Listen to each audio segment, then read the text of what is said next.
Bom dia ou boa tarde, caros amigos internautas.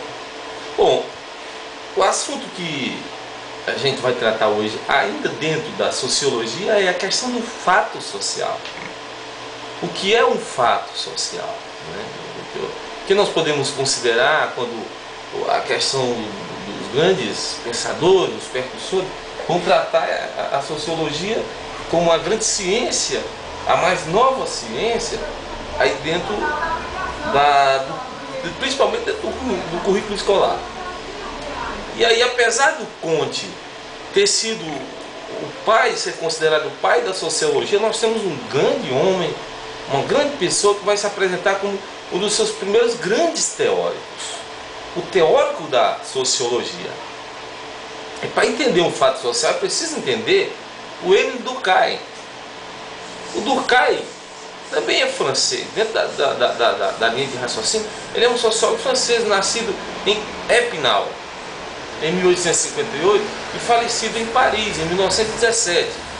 Aí ele já entra no século XX, né? Ainda entra no século XX, tem a consciência do que é o século XX.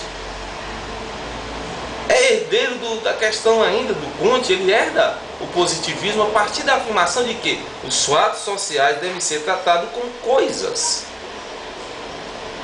fornecido uma definição normal e da questão da patologia aplicável a cada sociedade. Aí o Durkheim, ele vai dividir a questão social.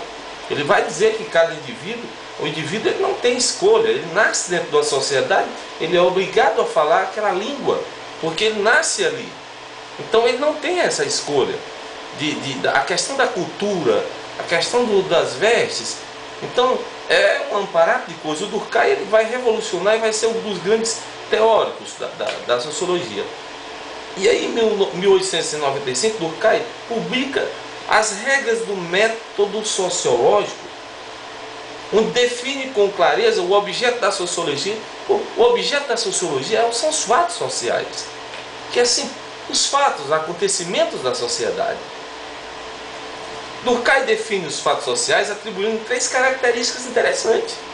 São três características. Primeiro, a coerção social, sendo a força que os fatos exercem sobre os indivíduos, obrigando-os a conformarem-se às regras impostas pela sociedade em que vivem, não havendo, contudo, a vontade ou escolha do indivíduo.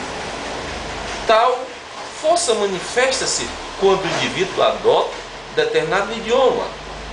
E aí, se eu hoje tenho a necessidade de falar um segundo idioma, eu passo a perceber exatamente essa manifestação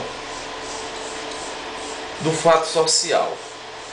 A coerção é constatada pelas sanções que serão impostas ao indivíduo, caso ele venha a se rebelar, né, a não querer aprender, por exemplo, hoje informática, ou querer adotar um novo idioma, ou querer aprender um novo idioma.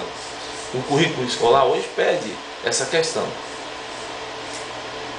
Essas sanções, em princípio, são espontâneas, nada forçado, na verdade, para desvios leves, provenientes de uma conduta não adaptada à estrutura do grupo ou da sociedade do qual o indivíduo pertence. Desvios considerados graves sofrem coerção através de punição, peso das leis. Ora, quando se fala a questão da coerção através da punição das leis, é aquela lei imposta exatamente pelo homem. Então nós vivemos num mundo cheio de códigos, principalmente quando a gente se fala de Brasil. Nós temos o Código Penal, nós temos a Constituição Federal, que é a Carta Magna, é aquela que rege todas as outras leis, e de uma certa forma. Nós temos o Estatuto do Idoso, o Estatuto da Criança e da Adolescente. Esses são códigos, esses sim, esses têm o peso da lei. Então esse foi feito pela questão do homem.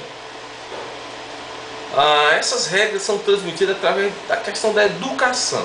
Então a educação ela passa, seja ela formal ou informal, ela passa isso aos